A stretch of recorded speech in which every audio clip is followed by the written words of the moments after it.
Welcome to another episode of PlayOn with myself, Aisling O'Reilly, brought to you by sportstalk.ie. In this episode, we travelled south to the Premier County to chat with two of Tipperary's finest athletes, free-taking king Jason Forde and AFL player and 2019 All-Ireland winner Aisling McCarthy.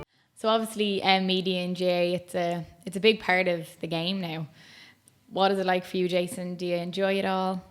Yeah, I suppose, as I said, it's not something I suppose that I do a whole pile of.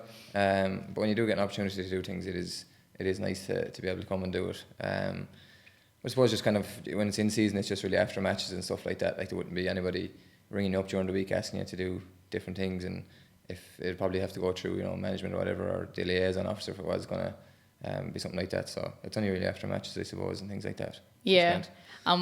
Would Liam Sheedy now tell you aren't allowed to speak to anyone after the games, or was there any bans on that? No, there wouldn't be such thing as like a blanket ban on talking to the media or anything like that. But I suppose as a player as well, you don't really want to be doing it the whole time either.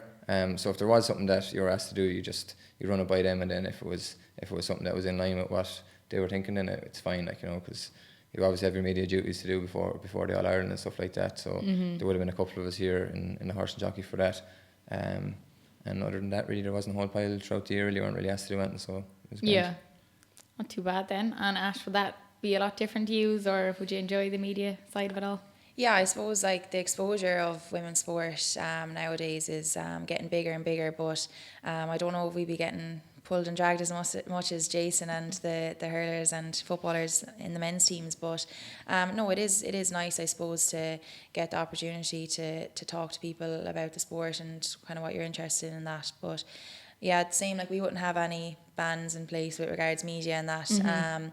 I suppose just in season that you're just concentrating on your training and playing, and leading up to the All Ireland, obviously there was a few bits here and there, but kind of it was set out that we had our media night. We had that in Thurles, and then I suppose Sam went up to captaincy and things, and that was kind of the end of it. Then leading up to the All Ireland, then it was just the few days leading up, it was just kind of to ourselves and that. But no, it's brilliant, and TG Carr as well put on a great preview as well the night before the All Ireland, and they did a few snippets with a few of the girls, like Vicky Wall was on it from Meath, and Aisling and Sam and that. So like it's brilliant that it is getting exposure. So I suppose when you are asked to do things, it's nice to be able to do it. Yeah, it's funny, maybe the girl side of things, like the ladies side, they might think more that, oh, this is brilliant, like we're really getting exposure, and then some of the men's teams might be a bit more like they don't want it to interrupt the preparation going ahead for the All Ireland. So it's funny the way it differs a little bit. There's probably always going to be that kind of opportunity there for the men. So when they kind of say no to it, something will pop up next week. But exactly. I think with girls, like, it's kind of I don't know if it's like a defeatist attitude, but you kind of have to be happy and say yes to opportunities, because otherwise they mightn't come around. I don't know if that's like the greatest attitude to have, but if you do say no to something, the opportunity could be passed and that's it.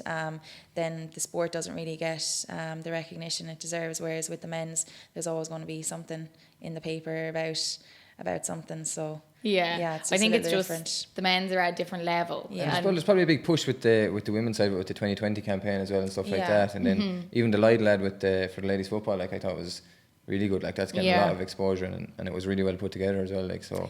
Yeah, no, you see some differences in the last few years. Definitely, I'm sure you feel that as well. Do you? Yeah, like even say a few years ago when I wasn't playing, I went up to Crow Park for the ladies football final day, and like you could walk around, you could sit where you wanted, you could walk from one side to the other, and like then like last month there was like 56,000. It was all allocated seating, the upper tiers open and everything. Like it's just an explosion in the last few years, and it just shows that like it is possible that someday the stadium is going to be full. Because in such like short period of time, like we're still breaking records. So like the 2020 campaign that Jason just spoke about has been brilliant this year, and it highlights like everything, not just I suppose GA, just every type of sport. And like even Ciara McGeehan there, like during the week, is getting great exposure for her athletic performance as well. So like it's just great that like everyone is kind of talking about girls in sport and things like that at the moment. So it's brilliant. And then bringing it back to say college, was that a big deal for both of you? Was it a big thing to play for your college? Did you feel in your preparation then to push on? Yeah, definitely. UL helped me massively anyway. And I'd be really, really thankful to them. We were lucky enough to win 2 Fitzgibbons while I was there, but even outside of that, it's completely different kind of hurling, and you get to meet lads from different counties that you'd obviously be playing against and stuff. So it's great, and it's great crack as well. And at a time of the year, I suppose, when you can kind of enjoy it as well and stuff like that. So I loved playing with the college, and there's kind of a real good community there as well, like of people that are involved in the GAA and UL. So I'd be forever grateful to them for what they've done for me. And who would some of the lads be that you played with then, or playing for the counties now then?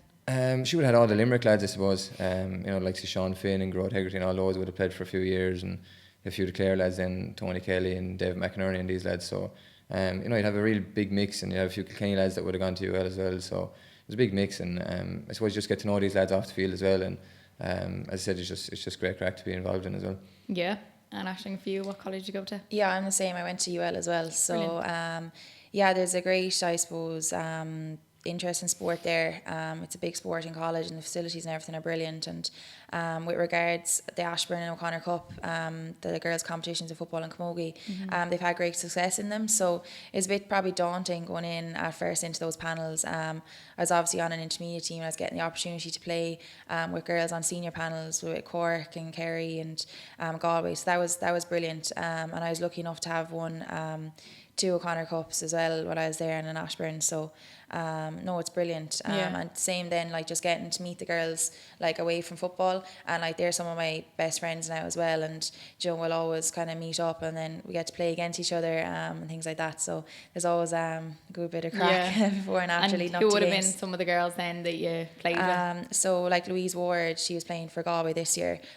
She would be the year below me in college, and then Emer Scally from Cork and Anna Galvin from Kerry. So they'd be people that I would have played with, and Fiona McHale as well. She went back doing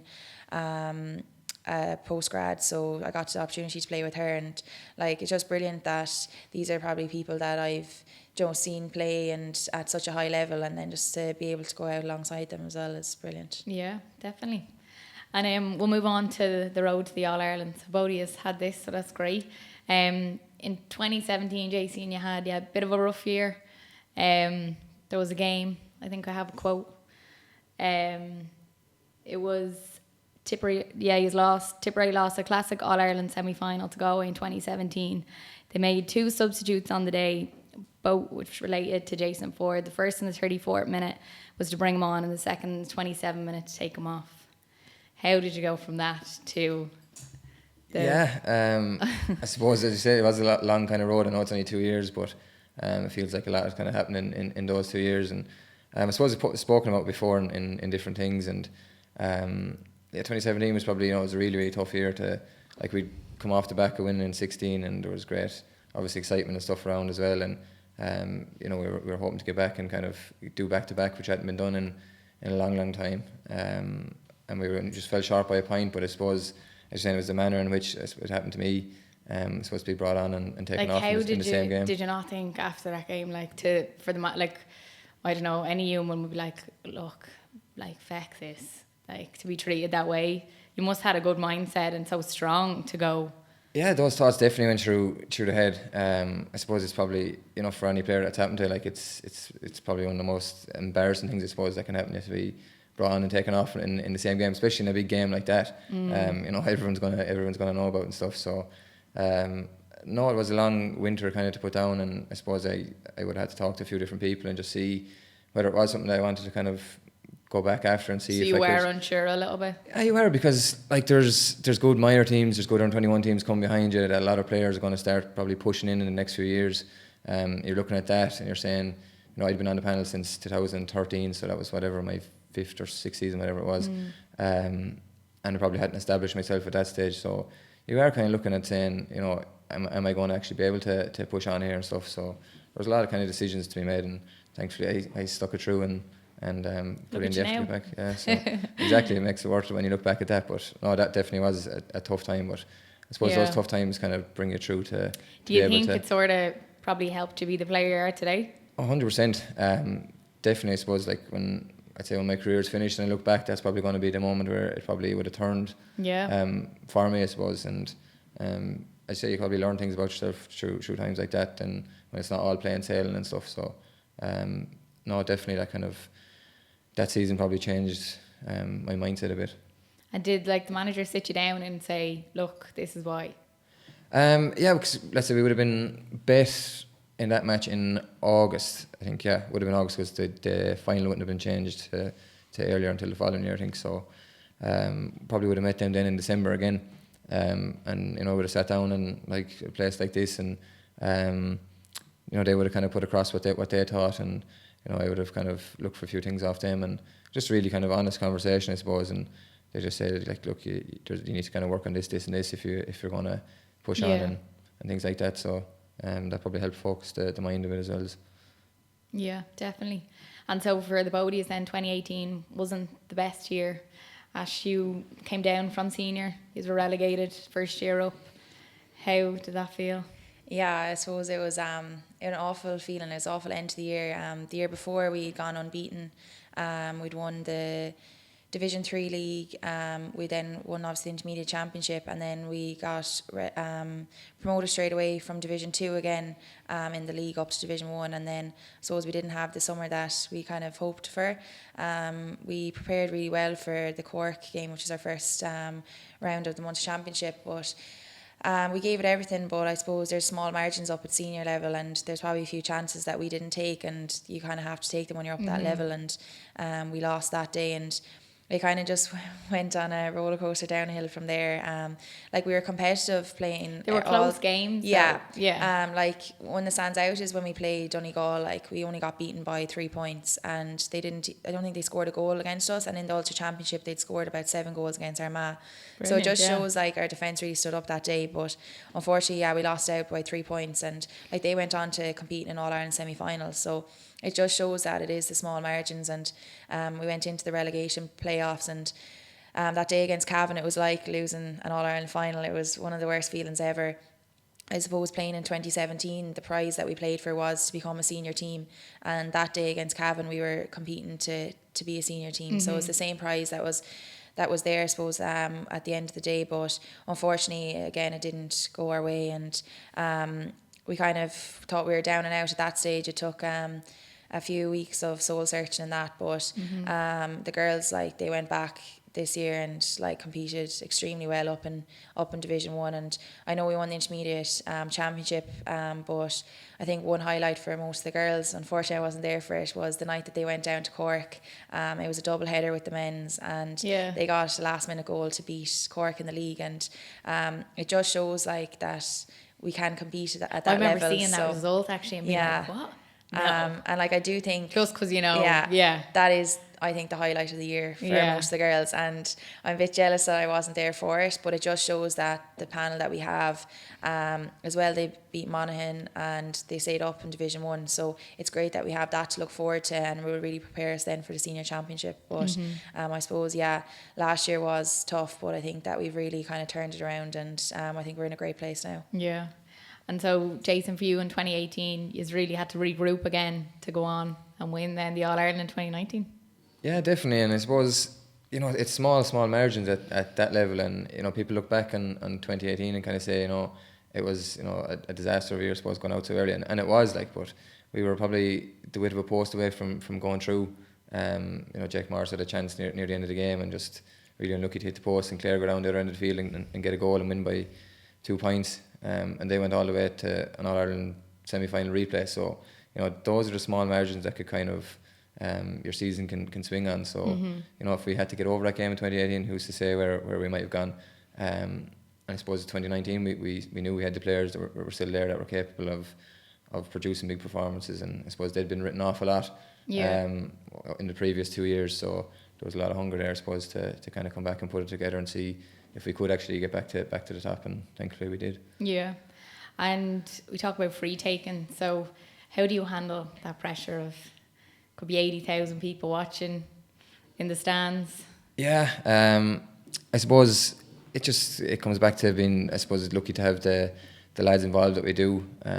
We got Owen Kelly involved this year with us in the senior setup, and I would have spent a lot of time at home just kind of going through it before training, and we'd often meet up to go to even the different venues before the games, and just hit frees and stuff. And like he was huge for me just to kind of be able to bounce things off. And you know, it wasn't a thing where he was coming in and telling you, oh, you need to change this and this. It was just kind of the little things that he'd be able to pass on, because you know he's been there and done it for so many years for Tip. And I think he had some crazy stat was like that he hadn't missed a free, I think maybe in an All-Ireland final, in any of the All-Ireland finals he played in. So just to be able to talk to him, and it was even something simple like he was saying about, like if you look at the stadiums when they're kind of maybe not as full in the Munster Championship, the kind of concrete at the back can actually kind of make it hard to see the goals, because they kind of fade into the background. So he was like, when you actually get to Croke Park and the stadiums are fuller, that the crowd will actually help you, because you'll be able to see the goals that much clearer, like at the back and stuff like that. So it kind of puts your minds at ease. So those little things kind of make the difference then. Yeah, definitely. And the pressure for you actually playing in Croke Park, do you feel pressure or is it more excitement?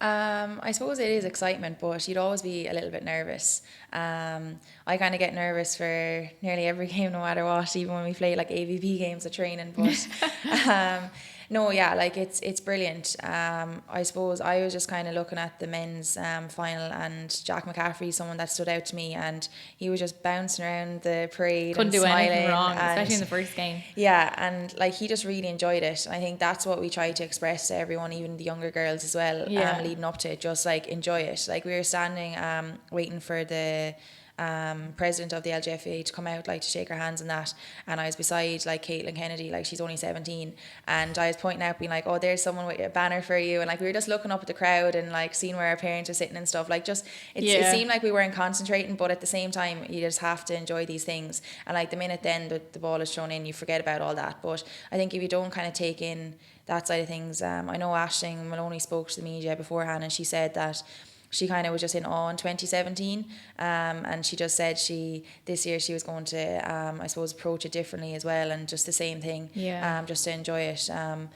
But yeah, like obviously playing in front of 80,000 is probably a little bit different. But do you think you kind of learn that then as you kind of get a bit older, a bit more experienced, well, to actually enjoy the thing a bit more, like, and having that experience of being there before probably helped? Yeah, definitely. Like 2017 probably wasn't as much, probably was really nervous going around, probably didn't lift my head up looking at anyone, or was afraid what I was doing. But yeah, no, definitely this year. And I suppose just trying to even just express it to the younger ones. I suppose you're probably the same with the lads, like he's probably a few young guys coming up that hadn't played in Croke Park before. Definitely, yeah, you would have had a few. And the big thing is just to try and enjoy, because you don't know how often these things are going to come around, and you want to kind of take it all in. And I just think just the experience of being there before helps so much, because earlier on in my career definitely would have been, the nerves probably would have taken over more than the excitement of it, which shouldn't be the way that it should be, you know. So I just to really appreciate it and enjoy it is the big thing. Yeah. And just about the free taking, I actually had a question I forgot to ask. So you were taking the frees, and obviously Shane McCallan come back. Was that a big thing then? It was. I think more was kind of made of it last year when he was kind of coming back, because he'd been out injured for so long, and I'd kind of hit them in the league, and then they weren't kind of going to change it in the championship and stuff. So more was probably made of it, but I think people kind of, the media as well, like certain things you'd be asked about, I think they're just hoping that you'll create a bit of tension between the two. But no, like Shamey was unbelievable for me. And I think just like what highlighted his leadership this year was, like, you know, he came to me after, like, it was kind of that it was decided I was going to hit them, and he was like, look, you're taking the frees now, that's it. He's like, if you want me to come out before training, hit balls back to you or anything like that, he said, you just let me know, and we'll do that. God, like, yeah, you know, so nice. Like when you're having that kind of, to show that kind of leadership for a lad who's, you know, just been so consistently brilliant for Tip for so many years, to actually be able to come out and say something like that was just, it's huge. It gave me great confidence then as well, you know. Yeah, big time. And so you have a few exciting months ahead, Ash. You're going off to Oz. Yeah, so heading back for my second season with the Western Bulldogs. So I was there last year, my first season there. So just getting used to it last year, trying to settle in, and obviously totally new sport. So hopefully going to tackle it head on now this year, and just I know a lot more going over there, and I can kind of get straight into it, and hopefully then just kind of, I suppose, start from where I left off last season. But it'll take a little while to get used to it, because I haven't really picked up the oval ball since last April. So obviously it was tough enough the transition actually back into Gaelic, I nearly found that harder than learning the new sport going over. When I came back at first. So when you came back to play for Tipperary in the club, so were you everyone's doing like, some hard tackles in on the girls? yeah, and even just my kicking, like you'd kick it differently, and the ball is a bit lighter over there, and you'd really kick through. So I was trying to pass like 20-meter passes, and I was blown over people's heads and blowing them everywhere. So like I think that's what people probably don't see. They probably ask, oh, how was it, like the new sport and everything? But I found was the hardest was actually coming back into Gaelic this year, and I was probably frustrated as well because I thought that I was going to probably come back as like a transformed athlete and everything, because everyone thinks like you're over there like professional, and like I didn't really, was in like I obviously picked up a lot of things like with regards my food, my gym and things like that, but like I didn't come back like as in a totally new human being or anything. But yeah, that was probably a tough part of it. But I suppose I'm just kind of concentrating now and getting back into it. But I might bring a Gaelic ball back out with me this year and just kick it around a little bit with the Irish girls out there, just so it's not totally foreign then when we come back again for the championship. And your parents, when you were going out, were they hesitant after they seen, like, it can be very physical? They saw Joe Cora's documentary that was on, and Dad was watching it one night, and like she broke her nose and everything in it, and he was like, oh God, of all the ones from the sea. But yeah, it's actually like it is physical, but it's not very rough at the same time. Like with regards to the rules on where you can tackle and that, like you obviously can't have head-high tackles and things like that. So it is fairly safe. Like you could get injured walking down the street. So that's what I told them anyway. No, like my parents probably, it was September last year that I headed out for kind of a trial, and sure they thought, I was going out for a week holiday and I'd be back and that'd be the end of it. But there's a little bit of interest from clubs, and then I got drafted then this time last year. So I think they kind of didn't believe it till they actually drove me up to Dublin and I got on the plane to go over there for a few months. But I know they're delighted, and I have some family over there as well. So it was great. Brilliant. They're delighted, but just get rid of me for a few months anyway. And how did it start for you? How did they get in touch, or how did they see you playing? Or so it's random enough. I actually got an Instagram message. That's how it all works. Slide into DMs there, Quote in the interview. Didn't think much of it. Kind of thought it was probably like a scam or something. Yeah, you probably would. You probably think like, nah, this isn't real. But they were just seeing, was I interested, saying they kind of heard about me playing and that, and just could I send on some footage. So I said, yeah, sure. Didn't think much of it, sent them on a few clips of me just like playing for Tip and my club and things like that. And then they asked me then to send on like a few skills videos. So I think it was a rugby ball I got to try replicate an Irish ball, so just like kicking it and catching and stuff. And then basically got an email I think it was a Skype interview, and then got an email early September being like, you've been invited out to a trial in Melbourne. And didn't think it was real, and I was like, I don't know if I can trust this, but there's a few people I knew then, like Aisling Sheridan from Cavan and Myrna Atkinson from Monaghan, that were going as well. So we were kind of chatting about it, and sure, Joe, we had no expectations. We just we headed out, but yeah, over there we played, like we trained, we played a few kind of games against amateur girls, and we got to visit clubs and everything. So it was a great experience, and it was actually the lead up to the grand final for the men's. So like Melbourne was like, it's football mad, and that week was a brilliant week to be there, just to be like immersed in the atmosphere and everything. And then just kind of stayed in touch with a couple of clubs, and then the draft, I suppose, works where each club has different picks. So they kind of obviously rank different players and who they want, but if obviously someone picks them at a higher up number, they're kind of gone out, you can't pick them. So my club picked me at pick 23, so a few other clubs that I had been talking to didn't get there in time, so they were kind of looking at me further down. But then the club that I'm with now kind of swiped in, so that's kind of how it works. It's kind of quite competitive, so I think that's what a few of the girls like Olivia Divley and Vicky Wall will be nominating for the draft. So they could kind of end up anywhere really, like obviously a few clubs will probably say they're interested in them, and then if someone goes for them, then they could pick them wherever they are on the ladder with regards to their pick. So you don't really kind of know where you're going at the same time, so it's kind of a bit scary. But I know a lot of them have signed, and then you had Olivia and Vicky going out that aren't actually, they were doing trials, so there's a chance they mightn't get going, or Yeah, so basically the girls that have signed kind of during the summer, they're rookie spots. So basically there's 30 people on a list for a team, and 2 people can be rookies, and they're people that haven't played the sport before. So a lot of the time they used to utilise like maybe Australian rugby sevens players or soccer players or basketball players.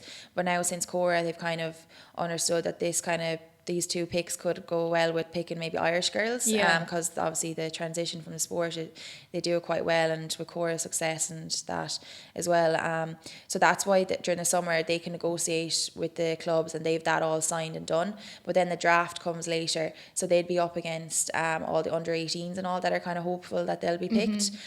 So yeah, there obviously is a chance that they will, and going by kind of reports on how well they've done, I suppose, and their performances as well during the summer with their counties, I suppose they do have a great chance of being picked, but you just never know. A club could say they're interested, but if an 18-year-old becomes available, they might go for her, and it depends. Then there's 4 18-year-olds that they could be interested in, could go to other clubs, and then that makes them have more spots available. So it is kind of no guarantee, but you kind of know if there's clubs interested that there's probably a possibility, but you kind of have to hedge your bets a bit with regards kind of sorting your life out with work and everything, that you might get picked, but there is the kind of downfall that at the same time you mightn't get picked. So it is a tough position to be in, but I suppose just getting the opportunity as well is great. Yeah.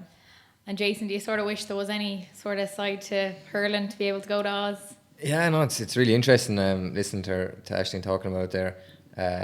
Massive opportunity as well. To, I suppose, just even get to sample life out in Australia. There's a good few even from around home kind of got out there in the last couple of years working and stuff, and they look to be having a great time.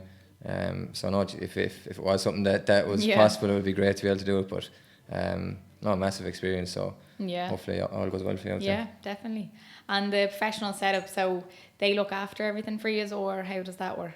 Well, with contracts, like all the girls will be kind of on different contracts. I suppose there'll be different negotiations with regards like living arrangements and things like that. But like going out this year now, they've a house set up for, I'm living with 3 other Irish girls, so that'll be brilliant. But like we'd be paying our own rent and things like that. But it depends. Like some girls might be getting that from their club and things. It just all depends. But on your contract, whatever. And then I suppose another thing people don't realise is our visas as well. So I'm solely like in Australia to play football, and that's my employment.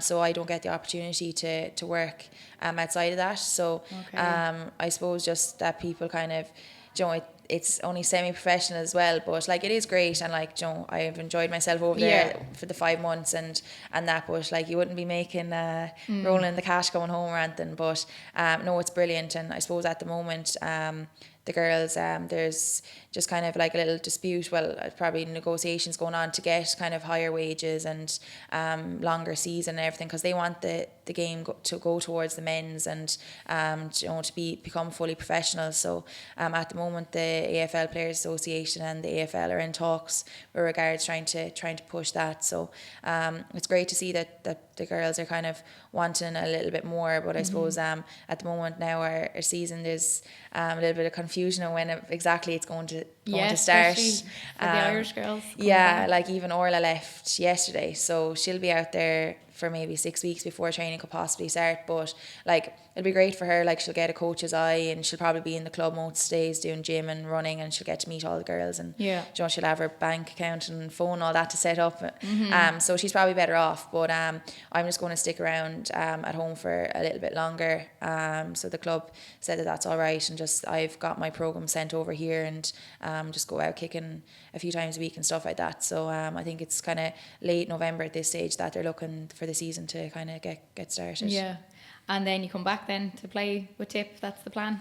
That's the plan anyway. I suppose at the moment it's the best of both worlds, and you don't have to choose. If I did have to choose, I don't know what I do, but no, I think that going forward, like we're going to give senior a good run next year. So I'll concentrate obviously on Australia then for the next couple of months, but when I come home then it'll be back to Tip. So what would be your biggest influences then, or who would you really look up to, Jason?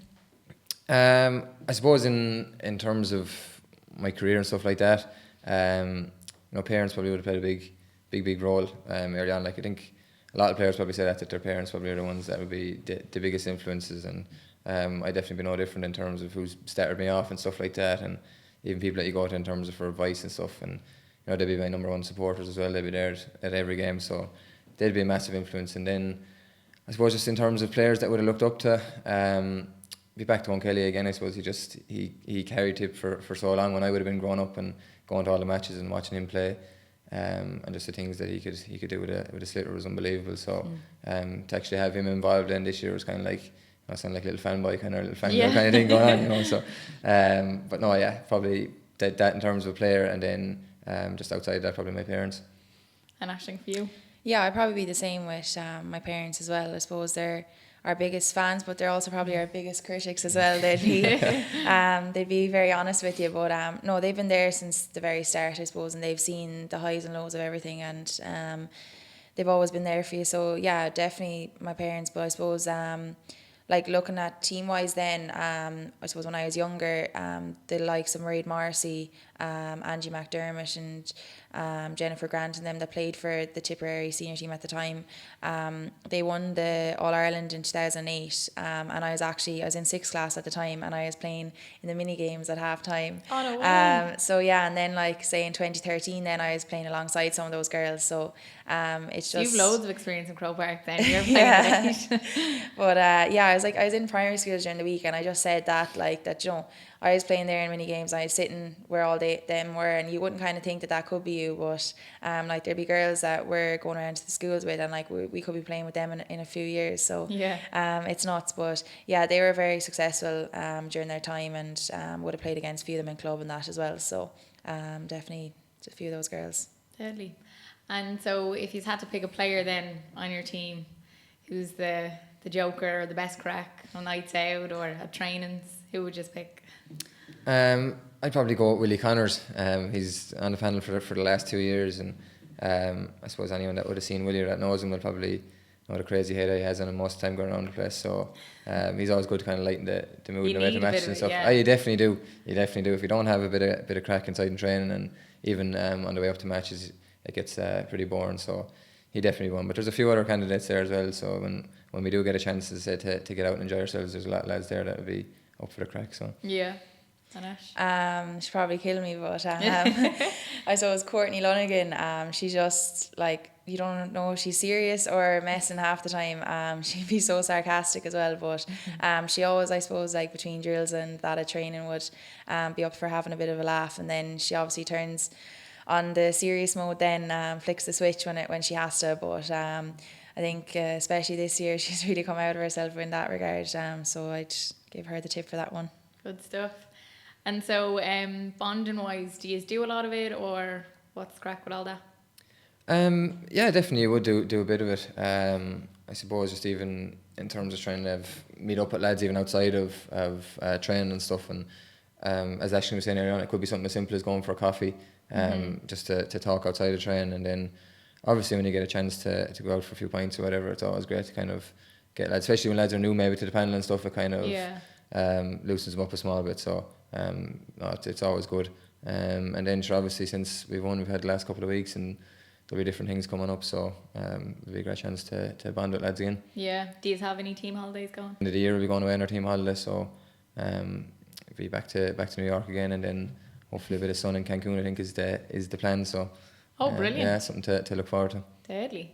And Ash, would you ever get bonding holidays or anything? Yeah, so like the same with regards the cups of coffee and that throughout the year, and I suppose we try to organise non-drinking things to do, especially like around like bank holidays, or if there's something big on that we're not stuck at home when everyone else is out, that we might organise to meet up and do something. With regards to holidays now, we're not quite exotic now as going to Cancun or anything like that, but yeah, like last year we went to Spain for a week just after we won in 2017. We just organised it ourselves kind of, but I know our panel now, the age profile has dramatically become quite young, so I think the average age is around 19, I'd say, a few 16-year-olds run in. So yeah, I don't know with regards You'll have to wait parents a few or years. something signing a few disclaimers or something.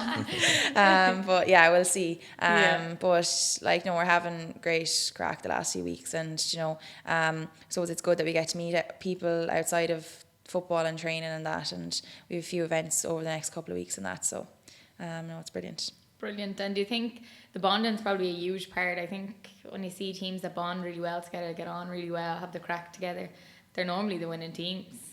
Do you feel? Yeah, and just even if you look at the Dublin footballers over the last couple of weeks, like their Instagrams have been loaded with stuff, and they just look like a really tight knit team. And as you're saying, I think you have to have that. I think if you're going to be successful, and I suppose you spend so much time together throughout the year like that. If you don't actually genuinely like the people that you're with or get on with them, it's going to make it very, very hard to actually be successful. So, creating a good team bond is up there on the list of priorities if you want to be a successful team, I think.